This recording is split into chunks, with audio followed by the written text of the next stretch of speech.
नमस्कार। आप महाकवि रामधारी सिंह दिनकर की कविता रश्मि रथी के द्वितीय सर्ग के भाग 3 के साथ उपस्थित हैं। तो आइए दिनकर की ओजस्वी शैली में कविता का आनंद लेते हैं। सूत पुत्र मैं शूद्र कर्ण हूँ, करुणा का अभिलाषी हूँ, जो भी हूँ पर देव आपका अनुचर अंतेवासी हूँ। छली नहीं मैं हाय किंतु छल का ही तो यह काम हुआ, आया था विद्या संचय को किंतु व्यर्थ बदनाम हुआ। बड़ा लोभ था बनु शिष्य में कार्तवीर्य के जेता का, तपोदीप्त सूरमा विश्व के नूतन धर्म प्रणेता का। पर शंका थी मुझे सत्य का अगर पता पा जाएंगे, महाराज मुझ सूत पुत्र को कुछ भी नहीं सिखाएंगे। बता सका मैं नहीं इसी से प्रभु जाति अपनी छोटी, करे देव विश्वास भावना और न थी कोई खोटी। पर इतने से भी लज्जा में हाय गड़ासा जाता हूँ, मारे बिना हृदय में अपने आप मरासा जाता हूँ। छल से पाना मान जगत में किल्विस है मल ही तो है, ऊंचा बना आपके आगे सचमुच यह छल ही तो है। पाता था सम्मान आज तक दानी प्रति बलि होकर, अब जाऊंगा कहाँ स्वयं गुरु के सामने छली होकर। करे भस्म ही मुझे देव सब मुख है मस्तक नत मेरा, एक कसक रह गई नहीं पूरा जीवन का व्रत मेरा। गुरु की कृपा साप से जलकर अभी भस्म हो जाऊंगा, पर मदांध अर्जुन का मस्तक देव कहाँ मैं पाऊंगा। यह तृष्णा यह विजय कामना मुझे छोड़ क्या पाएगी, प्रभु अतृप्त वासना मरे पर भी मुझको फरमाएगी।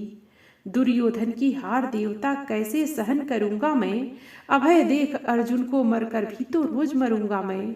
परशुराम का शिष्य कर्ण पर जीवन दान न मांगेगा, बड़ी शांति के साथ चरण को पकड़ प्राण निस्त्यागेगा। प्रस्तुत हूँ दे साप किंतु अंतिम सुख तो यह पाने दें, इन्हीं पाद पद्मों के ऊपर मुझको प्राण गंवाने दें। लिपट गया गुरु के चरणों से विकल कर्ण इतना कहकर, दो कणिकाएं गिरी अश्रु की गुरु की आंखों से बहकर। बोले हाय कर्ण तू ही प्रतिभट अर्जुन का नामी है, निश्चल सखा धार्त राष्ट्रों का विश्व विजय का कामी है। अब समझा किस लिए रात दिन तू वैसा श्रम करता था, मेरे शब्द शब्द को मन में क्यों सीपी सा धरता था। देखे अगणित शिष्य द्रोण को भी कर्तव्य कुछ सिखलाया, पर तुझ सा जिज्ञासु आज तक कभी नहीं मैंने पाया। तूने जीत लिया था मुझको निज पवित्रता के बल से, क्या था पता लूटने आया है कोई मुझको छल से। किसी और पर नहीं किया वैसा स्नेह मैं करता था, सोने पर भी धनुर्वेद का ज्ञान कान में भरता था। नहीं किया कार्पण्य दिया जो कुछ था मेरे पास रतन, तुझ में निज को सौंप शांत हो अभी अभी प्रमुदित था मन। पापी बोल अभी भी मुख से तू न सूत रथ चालक है, परशुराम का शिष्य विक्रमी विप्रवंश का बालक है। सूत वंश में मिला सूर्य सा कैसे तेज प्रबल तुझको, किसने लाकर दिए कहाँ से कवच अवर कुंडल तुझको। सूत सा रखा जिसे उसको कैसे कठोर हो मारूं मैं, जलते हुए क्रोध की ज्वाला लेकिन कहाँ उतारूं मैं। पद पर बोला कर्ण दिया था जिसको आंखों का पानी, करना होगा ग्रहण उसी को अनल आज है गुरु ज्ञानी। बरसाइए अनल आंखों से सिर पर उसे संभालूंगा, दंड भोग जल कर मुनिसतम छल का पाप छुड़ा लूंगा। परशुराम ने कहा कर्ण तू वेद नहीं मुझको ऐसे, तुझे पता क्या सता रहा है मुझको असमंजस कैसे। पर तूने छल किया दंड उसका अवश्य ही पाएगा, परशुराम का क्रोध भयानक निष्फल कभी न जाएगा। मान लिया था पुत्र इसी से प्राण दान तो देता हूँ, पर अपनी विद्या का अंतिम चरम तेज हर लेता हूँ। सिखलाया ब्रह्मास्त्र तुझे जो काम नहीं वह आएगा, है यह मेरा साफ समय पर उसे भूल तू जाएगा। कर्ण विकल हो खड़ा हुआ कह हाय किया क्या यह गुरुवर, साप दिया अत्यंत निदारुण लिया नहीं जीवन क्यों हर। वर्षों की साधना साथ ही प्राण नहीं क्यों लेते हैं, अब किस सुख के लिए मुझे धरती पर जीने देते हैं। परशुराम ने कहा कर्ण यह साप अटल है सहन करो, जो कुछ मैंने कहा उसे सिर पर ले सादर बहन करो। इस महेंद्रगिरी पर तुमने कुछ थोड़ा नहीं कमाया है, मेरा संचित निखिल ज्ञान तूने मुझसे ही पाया है। रहा नहीं ब्रह्मास्त्र एक, इससे क्या आता जाता है। एक शस्त्र बल से नबीर कोई सब दिन कहलाता है। नई कला नूतन रचनाएं, नई सूझ नूतन साधन, नए भाव नूतन उमंग से वीर बने रहते नूतन। तुम तो स्वयं दीप्ति पौरुष हो, कवच अवर कुंडलधारी, इनके रहते तुम्हें जीत पाएगा कौन सुभट भारी।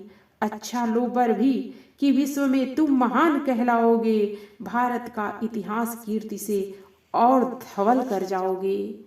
अब जाओ लो विदा वत्स, कुछ कड़ा करो अपने मन को, रहने देते नहीं यहाँ पर हम अभिशप्त किसी जन को। हाय छीनना पड़ा मुझी को दिया हुआ अपना ही धन, सोच सोच यह बहुत विकल हो रहा नहीं जाने क्यों मन। व्रत का पर निर्वाह कभी ऐसे भी करना होता है, इस कर से जो दिया उसे उस कर से हरना होता है।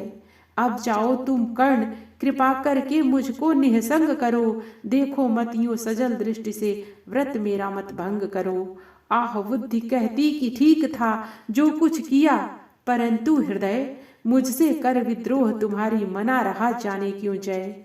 अनायास गुणशील तुम्हारे मन में उगते आते हैं, भीतर किसी अश्रु गंगा में मुझे बोर नहलाते हैं। जाओ जाओ कर्ण, मुझे बिल्कुल असंग हो जाने दो, बैठ किसी एकांत कुंज में मन को स्वस्थ बनाने दो। भय है तुम्हें निराश देखकर छाती कहीं न फट जाए, फिरा न लूं अभिशाप पिघलकर बाणी नहीं उलट जाए। इस प्रकार कह परशुराम ने फिरा लिया आनंद अपना, जहां मिला था वहीं कर्ण का बिखर गया प्यारा सपना। छूकर उनका चरण कर्ण ने अर्घ अश्रु का दान किया, और उन्हें जी भर निहार कर मंद मंद प्रस्थान किया।